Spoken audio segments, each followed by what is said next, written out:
Well, hello and welcome to the 2024 Give a Hoot info session.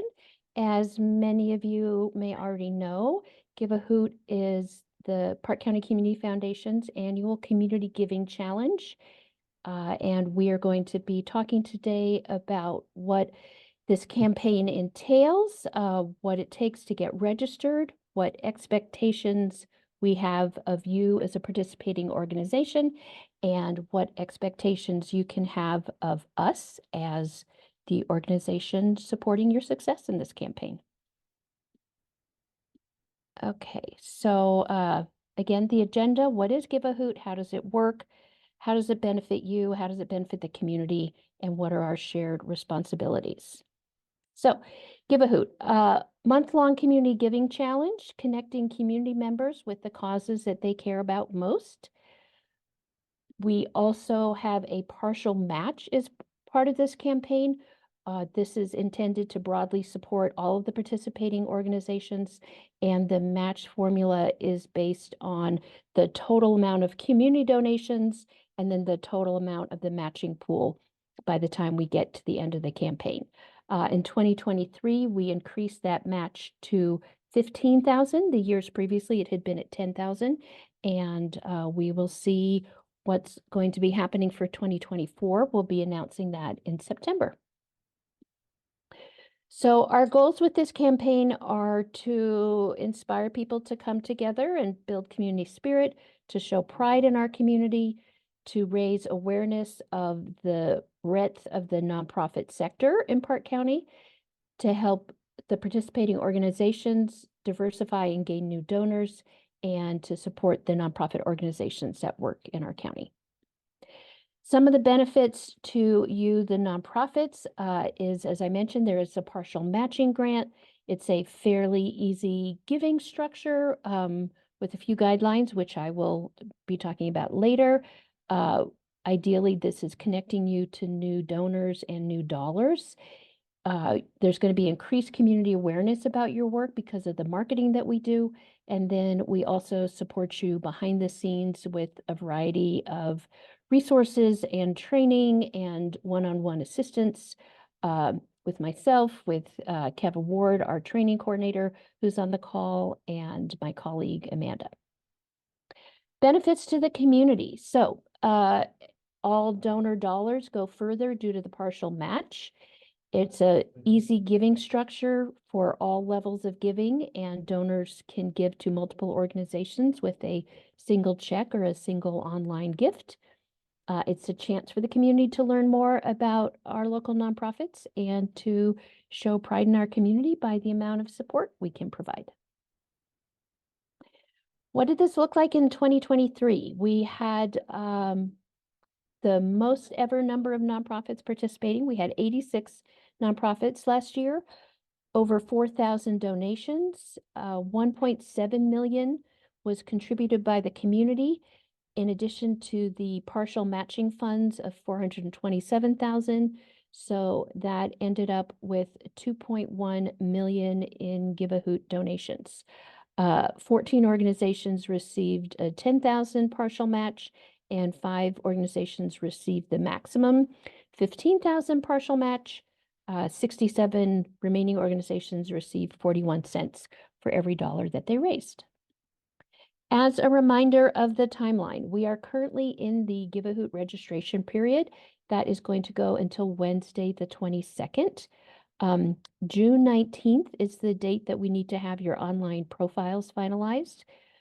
The early giving week begins on June 24th, and then the campaign itself, as has been true in past years, runs from July 1st to 31st, closing at midnight on the 31st. Feel free to include messages in the chat. I will get to those after my presentation because I do want this to be useful for the attendees. So moving on to the next section, responsibilities of the participating organizations. So number one is signing and complying with our participation guidelines. The second is creating a profile page for your organization on the Give a Hoot website. We'd like you to familiarize yourself with a range of tools that can support your campaign. We want you to help us spread the news about Give a Hoot and use social media if that's something that your organization does. And then we do ask you to send thank you notes to your donors. We send all the tax letters, but they're not particularly personalized. So as donor is for maintaining your individual donors, we certainly hope you will send them personal thank you notes from your organization. Okay, so this is just an overview of some of the participation requirements for this year. And this slide, I am not going to ask you to read this very small document that you see on the right-hand side, but I just wanted you to have a visual of it. It is available as an online resource on the Nonprofit Toolkit page of the Give a Hoot website. I do want to just review a few of the highlights of what the document includes.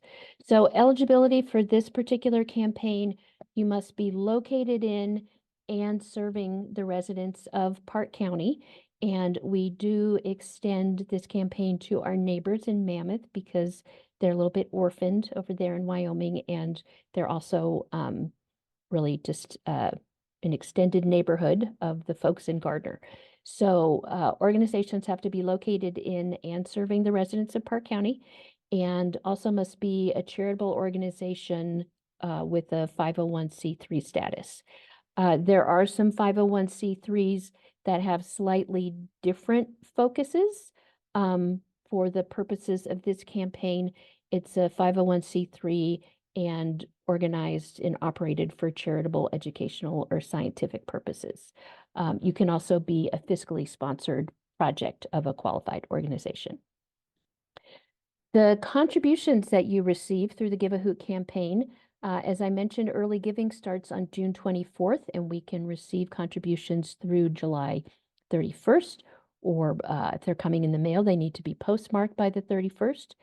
Contributions are 100% tax deductible for the donors, and donors have three options. They can donate online, they can bring a donation into the Community Foundation office, or they can mail their donation. So flexibility about how they donate, no flexibility about how checks are written. They do need to be made payable to the Park County Community Foundation because we are processing all those payments and handling the deposits. And unfortunately, our bank will not accept deposits made out to other organizations.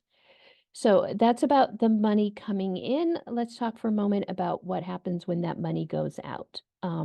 As I mentioned, it needs to be used for your 501c3 programming. It can only be used to benefit Park County or Mammoth. Can't be used for political activity or lobbying, which is, we just put it in here for extra emphasis, but of course, that is part of our 501c3 agreement. We ask you to deposit your checks no later than November 1st, so we can get everything cleared by the end of the year. We encourage you to spend your Give a Hoot funds within a year of receipt. We're not currently asking for reports, but we do reserve the right to request a report if we have questions about how the funds were being spent. Eligible contributions. I do want to spend a few moments on this slide because this is where we sometimes run into snags, and ideally the campaign will unfold as smoothly as possible. So as I mentioned, donors can make an online credit card gift through the giveahoot.org website. For gifts that are over $1,000, we do prefer those to be made by check, and that is because there is a processing fee for credit card donations. I'll be talking more about that later in this presentation. And if a donation is made by check, as I said, it does need to be made payable to the Park County Community Foundation. Checks that are made out directly to your organization will be returned to donors because we can't work with them. We can accept corporate or philanthropic matching grants. We can accept gifts of stock. If you happen to hear from a donor that they are considering a gift of stock, we do encourage you to encourage them to get that rolling by mid-July, because those transactions can take a little bit of time, and we want them to be completed by July 31st. If a donor has a donor advised fund, whether with the community foundation or with another financial institution, we can also accept distributions from a donor advised fund. Those generally come in the form of a check. And again, they can take a little bit of time to get processed. So getting those rolling earlier in the month is a big help. Ineligible contributions. So as I mentioned, the Community Foundation sends out all the tax letters. And what we say in those tax letters is there were no goods or services received for this donation, so it is 100% deductible. And for that to be true, we need to ensure that your donors did not receive any actual benefit. So if the donor were to receive or expect to receive a benefit, then that would make it ineligible. So some examples of that, if you're having an event and you're charging fees for admission, membership dues, tuition for a program, if you're having a raffle or a drawing or an auction, I understand with the raffle, only a very few of the folks who buy the raffle tickets are actually going to win something, but there is a possibility of winning something. So really anything that the donor might get in exchange. Sometimes the question comes up about the difference between gala events and house parties. This is harking back to that previous slide about whether a fee for admission or an event ticket purchase is eligible. So if you are having a gala style fundraising event, a ticket for that would be ineligible. Typically, that type of event is including benefits such as food, drinks, entertainment.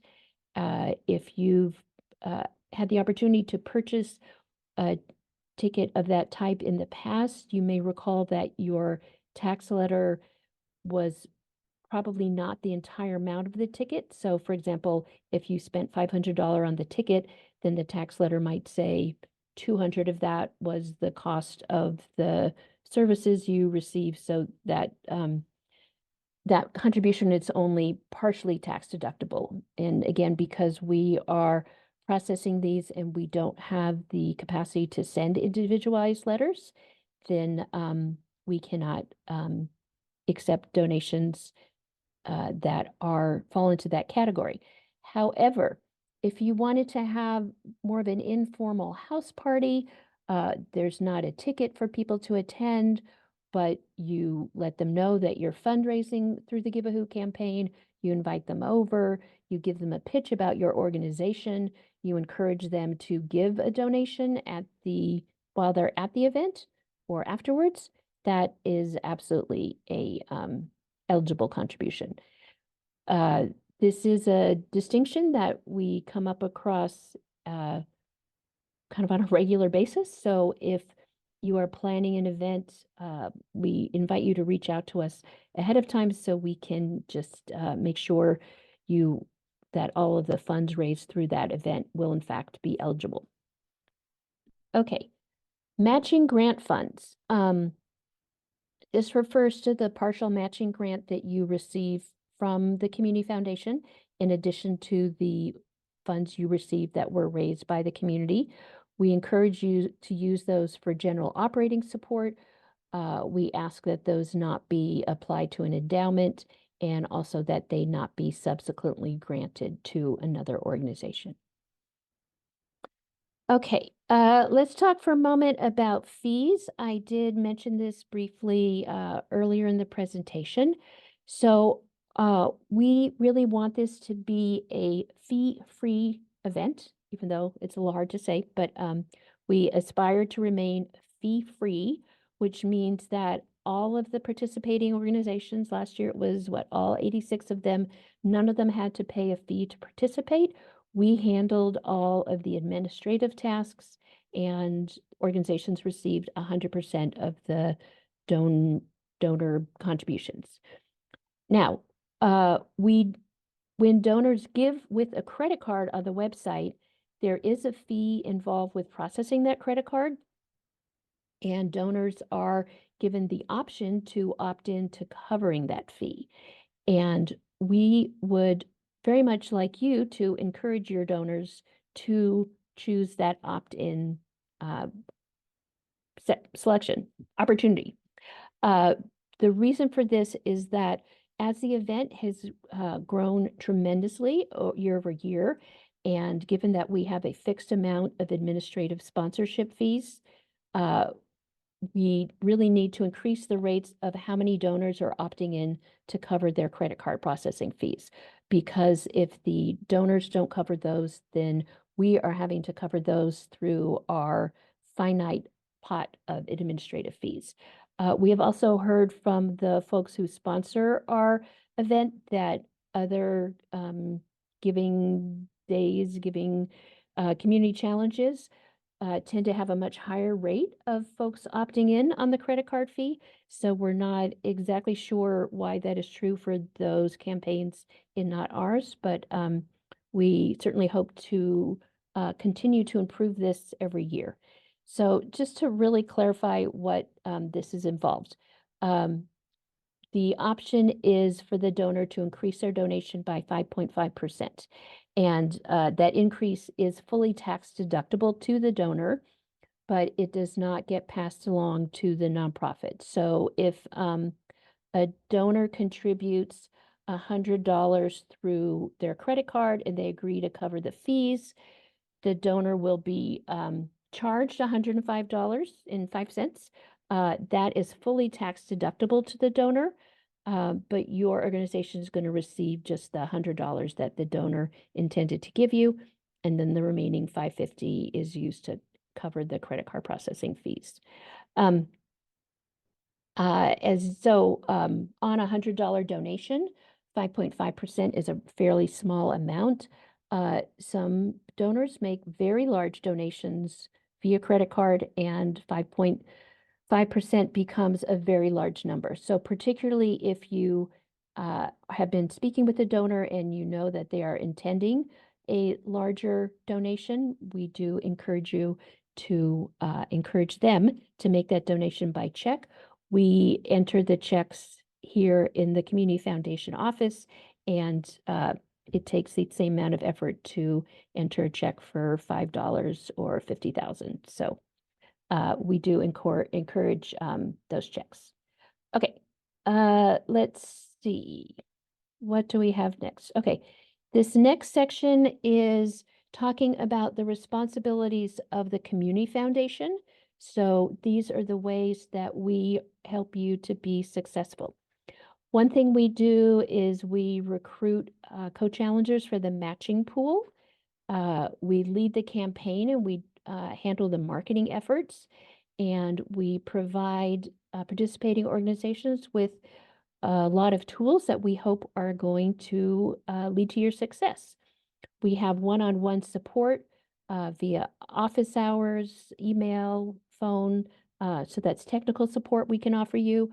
We have access to online resources, and we hope you will avail yourselves of all the support that we have organized and are eager to provide you with. Additional responsibilities that we take on are managing the online giving platform, processing all the donations that arrive, and this is anything that's not made as an online donation, and we also maintain confidentiality of the donor information. Just a note about donor information. All of the donors who contribute to your organization, you receive that information. We will never solicit those donors through Give a Hoot or through any other process unless they have specifically given to the Community Foundation. So if they are your donors, we do see that information, but we're not using it for our own purposes. Except that we do use it to let folks know that the Give a Hoot campaign is starting up again. We send them some update emails uh, about the campaign start date. I'll be talking about those in just a minute. But other than letting them know about Give a Hoot related information, we do not use any of your donor list info. Okay, the Give a Hoot matching pool. These were the donors that we recruited in 2023 for the matching pool. We are actively fundraising for the 2024 matching pool. Now, let's see. The first few years, the matching pool was entirely the organizations that we recruited ahead of time.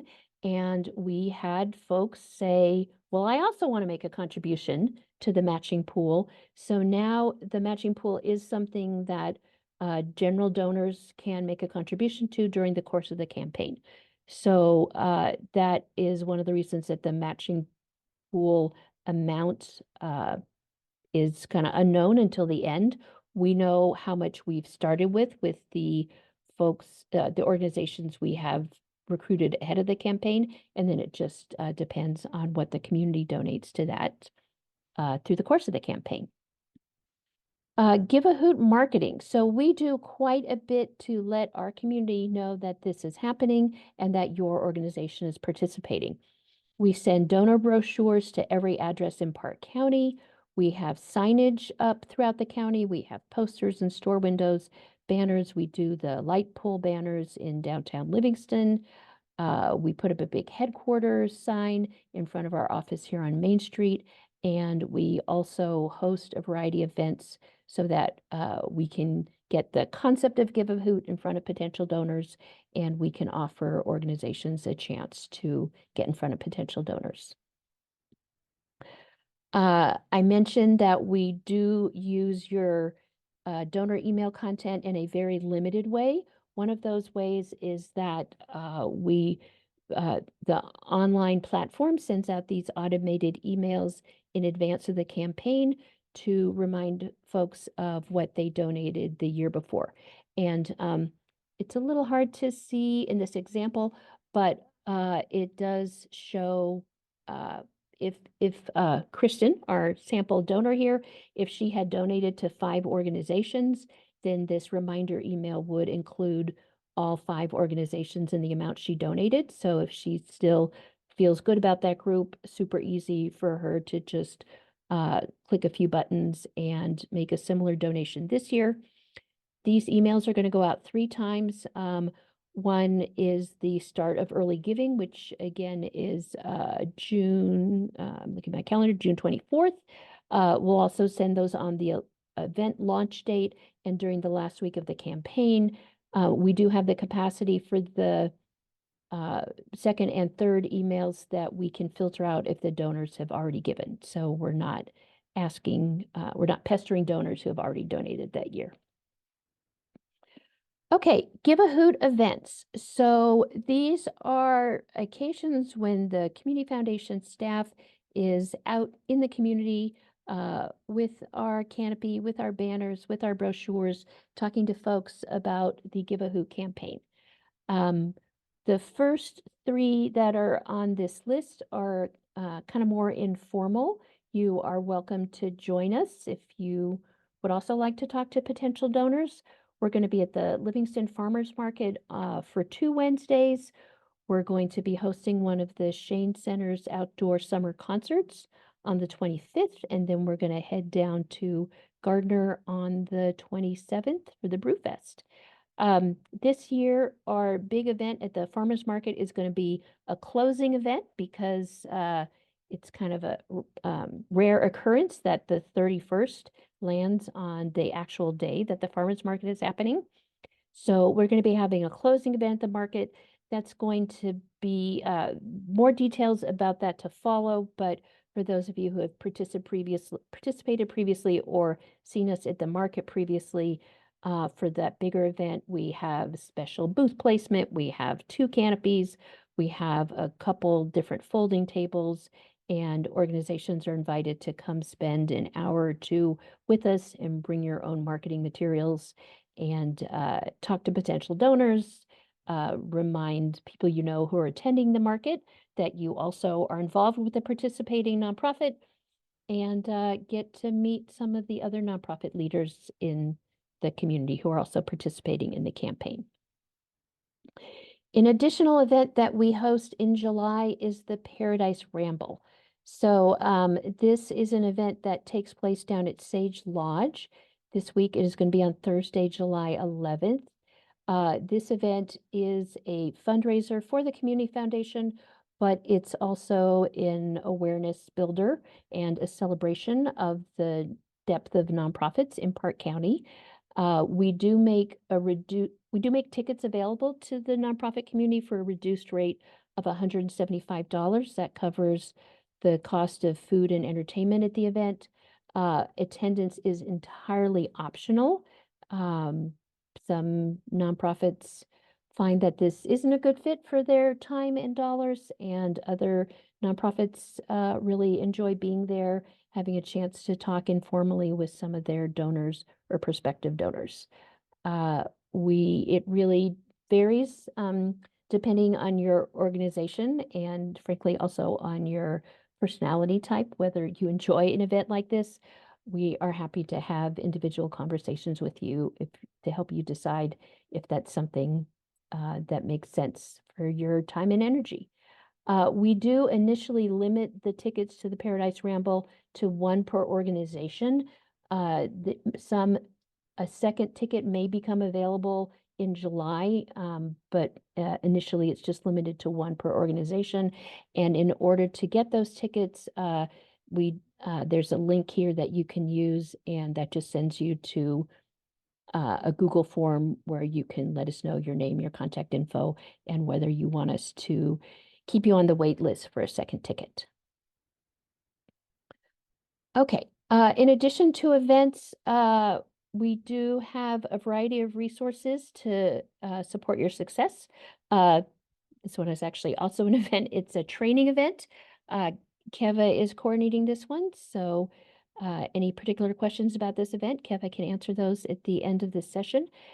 This is part of our nonprofit action training program. It's going to take place Thursday, May 23rd, and it is about connecting with your board. Keva has assembled an awesome selection of active board members, and they'll have some prepared comments, and I imagine there'll also be an opportunity to ask questions. It's going to be in the rehearsal hall at the Shane Center, and then following that, from 4:30 to 5:30, we're going to be having a nonprofit social hour. So you are welcome to come to both or either May 23rd at the Shane Center upstairs. Additional resources to support you. We are offering one-on-one assistance with your online profile. And okay, I tried to get a lot of information on this slide, so not the most beautiful slide I ever made, but hopefully this is helpful information. As I mentioned, your online profile needs to be finalized by June 19th. So we have set up a number of dates in June where we can help you with that. And we are testing out a new bookings tool. So myself, Keva, and Amanda have all set up a booking link where you can click on it and see what time we have available and figure out what time is going to best fit your schedule, and then just click on that and get booked right away. These are hyperlinks, which are not helpful to you as a presentation slide. They're not helpful for you during the course of this Zoom meeting, but I will be following this up with a PDF of these slides, and it will be hyperlinked in the PDF. Okay, so in addition to offering you live one-on-one assistance this year, we also have a number of resources available to you from previous years, and you can find those on the Community Foundation website. Again, there's a hyperlink there. These are just a few cover slides of some of the past trainings we've done that are kind of more focused on Give a Hoot related issues. So there is one that we did a few years ago with Peggy Owens, who has since retired and moved out of the area, on donor appreciation activities. A couple years ago, we also did a donor development strategies for major gifts, and the materials from those are posted on our website. We also have quite a few things posted on the Give a Hoot website. So at the top of the screen here, you can see these are the navigational tabs for the Give a Hoot website. There's one called Nonprofit Toolkit. And if you click on that, it will take you to a screen that looks like this. And it's been redesigned this year, so hopefully a little more intuitive. All of these green tabs are different resources that are available to you. As I said, there are quite a few tools available. We do realize not everyone learns best from a tip sheet or a slide deck, which is why we do have that one-on-one support available. And I just want to, let me go back to that slide just for a second. So these are the dates specifically when we're going to be available to help with your online profile. But then Kevin, myself, during the month of July, well, during the very end of June and the month of July, we're also going to be available one-on-one to answer any Give a Hoot questions that you might have. So we're really trying to lean into that personalized support this year. Okay. Another resource that we have available for you are marketing tools. So because we have 80-something organizations, but it's all one campaign, we do try to keep the marketing somewhat cohesive. So to that end, we supply you with a variety of Give a Hoot logos. I have two here. I have a square version with black font. This is a horizontal version with gray font. We have a variety of font colors and shapes for you to use in your materials. We have social media graphics that we provide, social media tips, and then also you're going to find a lot of existing templates for emails, letters, and social media. And again, I'm just going to jump back for a second. These are all in the Nonprofit Toolkit section of the Giving platform.